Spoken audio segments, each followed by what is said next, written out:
Baik ya. Kita belajar huruf isti'naf ya. Harful isti'naf. Isti'naf.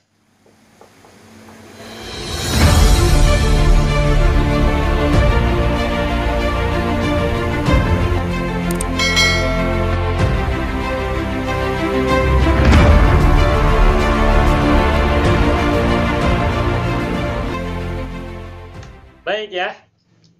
Kita belajar huruf isti'naf ya.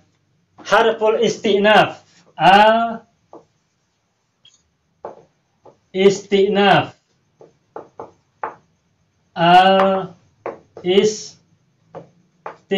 Isti'nafu ya. Artinya permulaan. Nah, huruf isti'naf itu ada wawu, ada fa. Biasanya wawu itu ada huruf athof, artinya dan. Begitupun fa itu artinya biasanya adalah huruf jawab, artinya maka. Nah, selain sebagai huruf athof, baik wawu maupun fa, juga fa sendiri adalah huruf jawab ya. Tetapi selain sebagai huruf athof untuk wawu dan fa, atau selain sebagai huruf jawab untuk fa saja, huruf wawu dan fa itu juga ada yang disebut sebagai harful isti'naf, huruf permulaan. Nah, sebagai huruf permulaan atau huruf isti'naf, maka wawu, kalau kita menemukan wawu atau fa, ketika ia berada di awal kalimat, maka terjemahannya dia bukan dengan dan untuk wawu atau maka untuk fa. Tapi terjemahannya bisa tidak usah diterjemahkan, atau bisa diterjemahkan dengan kata yang lain. Kata yang lain itu misalnya kalau wawu, bisa dengan sedangkan, sementara, atau bahkan bisa dengan kata tetapi, tinggal lihat konteksnya. Begitupun fa, kalau kita menemukan fa dalam posisi sebagai harful isti'naf, maka nerjemahkannya bukan dengan maka, tetapi dengan apa? Dengan kata yang relevan, yang enak digunakan untuk merangkai kalimat dengan sebelumnya. Bisa dengan oleh karena itu, dengan demikian, atau oleh karena itu, dan sejenisnya. Nah, sebagai contoh, coba lihat di surat Al-Insyirah ya, atau surat Asy-Syarhu, Alam Nashrah. Nah, kita bacakan ya. Ayat pertama, bismillahirrahmanirrahim.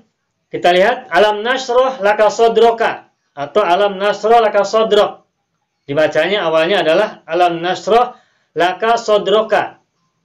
Wawadu'na anka wizroka. Tuh. Ada wawadu'na, ini ada wawu.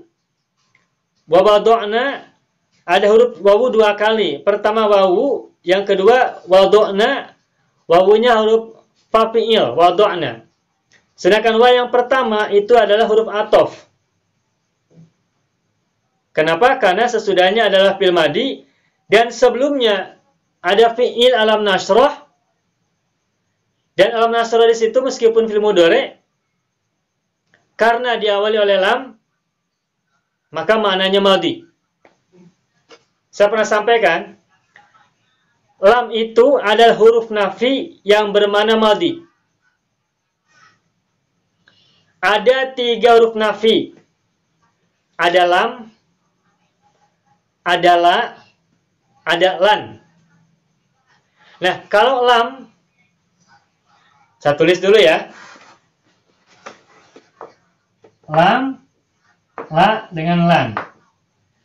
Lam, la dengan lan, ini tiga-tiganya huruf nafi. Huruf yang bermakna tidak. Nah, lam huruf nafi untuk makna madi. Sedangkan la huruf nafi untuk mana hadir sekarang. Sedangkan lan itu huruf nafi untuk mana mustakbal yang akan datang.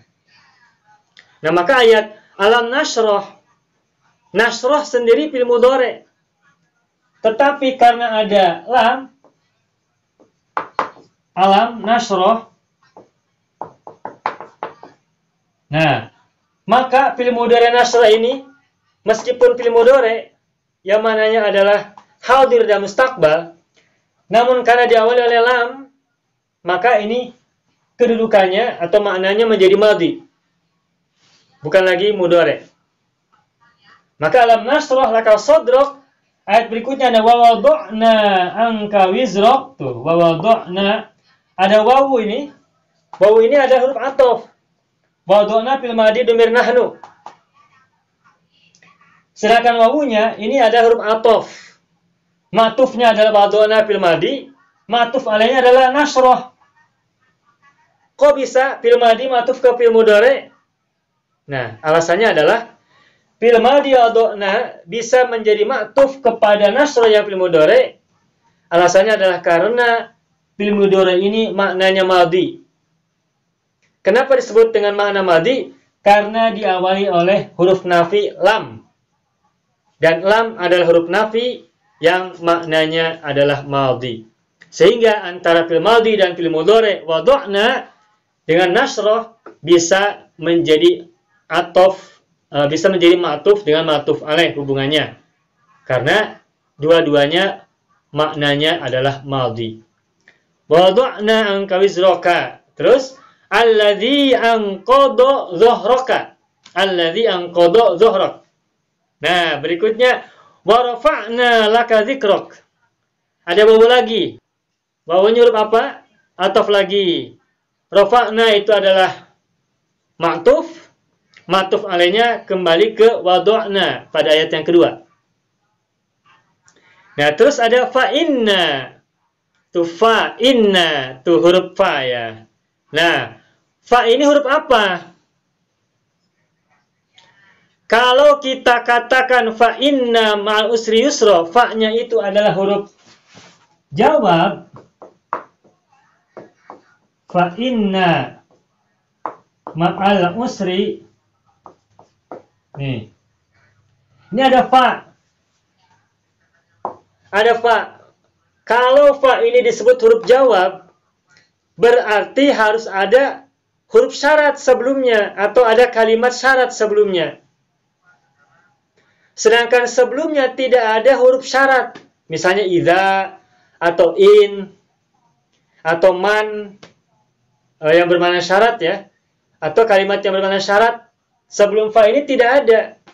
Alam nashrah laka sadrak wa wada'na anka wizrak alladzi anqadha dhahrak wa rafa'na laka dzikrak. Itu tidak ada huruf syarat di situ. Nah, kok tiba-tiba ada fa? Nah, fa di sini karena dia tidak diawali oleh huruf syarat, maka fa di sini seolah-olah dia adalah awal kalimat. Nah, karena fa di sini berada pada posisi di awal kalimat, bukan sebagai jawab dari kalimat sebelumnya, maka fa ini adalah fa isti'naf, artinya fa permulaan.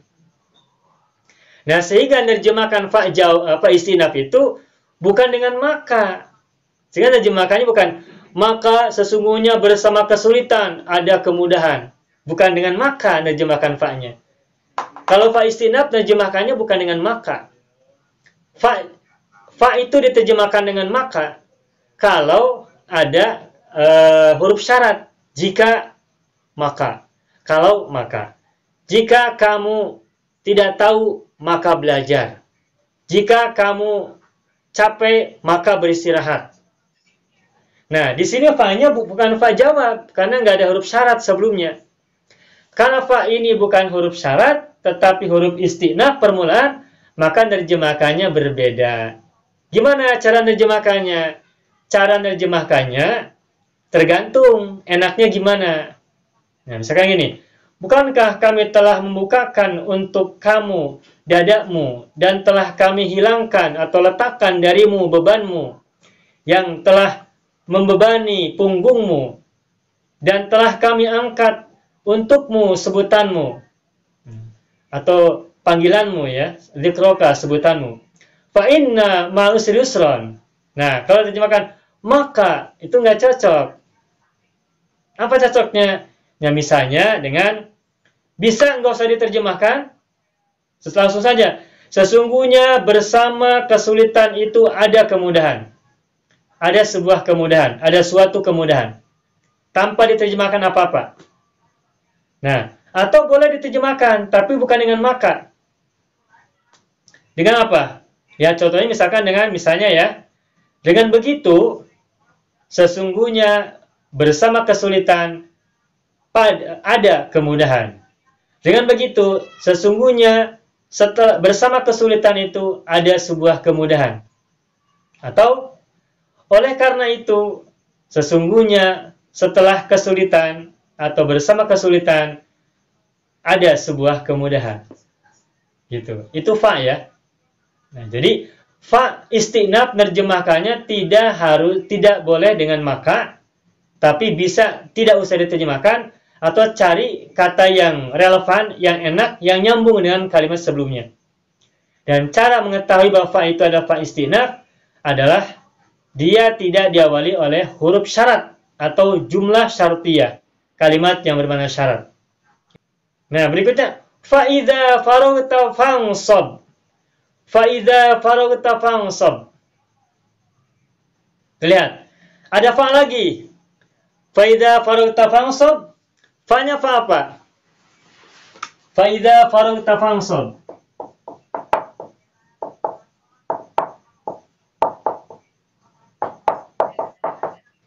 Nih. Ada fa, faida, ada fa, fansab. Ada dua fa ya. Di ayat faida faraghta fansab ada dua fa. Kalau fa yang pertama, ini kita kalau sebut sebagai fa jawab, berarti sebelumnya ada kalimat syarat atau jumlah syartiyah. Atau ada huruf syarat. Sebelum ayat faida faraghta fansab adalah fa inna ma'al usri yusran dan inna ma'al usri yusra. Di situ nggak ada huruf syarat. Sehingga fa idza faraghta fansab, fa ini bukan huruf jawab, tetapi huruf istinaf lagi. Karena dia tidak diawali oleh huruf syarat. Sehingga posisi fa di sini sama dengan dia ada di permulaan. Maka namanya adalah harful istinaf, huruf permulaan. Bagaimana terjemahannya? Karena sebagai huruf istinaf, maka terjemahkannya bukan dengan maka, karena bukan jawaban. Gimana terjemahannya? Fa idza faraghta fansab. Enaknya gimana? Nah, terjemahkannya bisa dengan begitu, oleh karena itu, apabila kamu telah luang. Terjemahkannya dengan oleh karena itu, atau dengan demikian, atau dengan begitu. Gitu. Itu cara variasi menerjemahkan fa sebagai huruf istinaf. Dia berada di awal kalimat, sekalipun sesungguhnya dia merupakan kelanjutan dari kalimat yang lain. Kenapa? Meskipun ia setelah kalimat yang lain disebut sebagai istinaf, karena fa-nya tidak diawali oleh huruf syarat. Fa idza faraghta fansab. Fa idza faraghta fansab, fa ini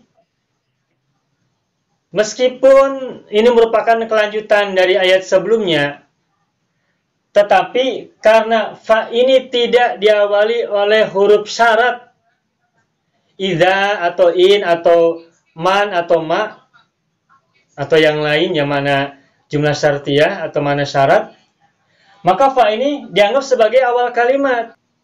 Disebut dengan harful istinaf, huruf permulaan. Dan cara nerjemahkannya bukan dengan maka, tapi dengan kata lain yang lebih enak untuk digunakan dalam bahasa Indonesia. Misalnya dengan oleh karena itu, atau dengan demikian, dengan begitu, apabila kamu telah luang, maka bercapek-capeklah atau bersibuklah gitu. Fansab. Berlelah-lelahlah. Dengan begitu, atau oleh karena itu, atau dengan demikian, jika kamu telah luang, maka bercapek-capeklah atau berlelah-lelahlah. Nah, jadi fa di sini bukan fa jawab, tapi fa istinaf. Fa idza faraghta, fa-nya itu fa istinaf, bukan fa jawab. Tetapi kalau fa yang di sini fansab, ini ada fa lagi. Fa di sini fa-nya fa apa? Fa istinaf atau fa jawab? Kalau fansab, fa-nya fa jawab. Kenapa? Karena diawali oleh idza, harfus syarti, huruf syarat. Idza faraghta fansab. Apabila kamu telah luang, maka bercapek-capeklah, maka bekerjalah, maka berlelah-lelahlah, beraktivitaslah. Nah, kalau fa di sini baru fa jawab. Nerjemahkannya pun dengan maka. Ada dua huruf fa dalam satu ayat, tapi kedudukannya berbeda. Namanya berbeda, cara nerjemahkannya juga berbeda. Fa yang pertama fa istinaf, fa yang kedua fa jawab. Fa yang pertama nerjemahkannya bukan dengan maka, tapi dengan oleh karena itu, dengan demikian, dengan begitu. Sedangkan fa yang kedua, fa jawab, berarti nerjemahkannya dengan maka. Gitu ya. Itu huruf istinaf fa. Baik, kita lanjutkan. Ayat fa idza faragta fansab wa ila rabbika farghab. Fa-nya adalah fa yang ini fa-nya adalah fa istinaf. Kenapa? Karena tidak diawali oleh huruf syarat. Saya ulangi lagi ya. Ayat fa idza faragta fansab, fa-nya ini adalah fa istinaf karena tidak diawali oleh huruf jawab, idza atau in atau man atau jumlah syartiyah. Sedangkan fa yang di sini fansab, fa-nya adalah fa jawab. Kenapa? Karena diawali oleh huruf syarat idza. Fa idza faragta fansab. Berarti fa yang ini fa istinaf, fa yang ini fa jawab. Nerjemahkannya untuk fa idza faragta, fa-nya diterjemahkan dengan oleh karena itu, atau dengan demikian, atau dengan begitu. Oleh karena itu, apabila kamu telah luang, maka berlelah-lelahlah, beraktivitaslah. Ya. Terus ayat terakhir, wa ila rabbika farghab. Wa ila rabbika farghab, ini bagaimana menjelaskan wawu ini? Nah, ketahuilah kalimat wa ila rabbika farghab ini kalau dikembalikan ke redaksi yang lebih simpel, ini aslinya adalah wa farghab ila rabbika. Wa farghab ila rabbika. Wa ila rabbika farghab. Kalau diredaksikan secara simpel asalnya adalah wa farghab ila rabbika. Wa ini langsung ke sini wa farghab terus baru ila rabbika. Gitu. Nah, ketika kalimatnya adalah yang ini menggunakan redaksi yang simple, wa farghab ila rabbika, maka wa-nya adalah huruf athof, farghab-nya menjadi ma'tuf, karena setelah huruf athof adalah ma'tuf, ma'tuf alainya mana? Fansab. Karena farghab fil amar, fansab juga fil amar. Tetapi setelah huruf wawunya ada fa. Yang artinya adalah fa-nya fa apa kalau gitu? Fa jawab sama. Sama dengan fansab, fa-nya fa jawab. Nah, sehingga ini aslinya adalah wa farghab ini merupakan jawaban kedua dari huruf syarat idza. Idza faragta, apabila kamu telah luang, maka ada dua hal yang harus dilakukan. Pertama, fansab, berlelah-lelahlah, bekerjalah, beraktivitaslah. Yang kedua, wa farghab, dan berharaplah, mendambalah, berkeinginanlah ila rabbika, kepada Tuhanmu. Nah, kemudian dari redaksi wa farghab ila rabbika, redaksinya menjadi wa ila rabbika farghab. Sehingga irghabnya ditaruh di belakang, sehingga dari segi rima nyastra, fansab, farghab. Bunyinya sama ujung ayatnya. Fansab, farghab. Seperti itu ya. Semoga bisa bermanfaat.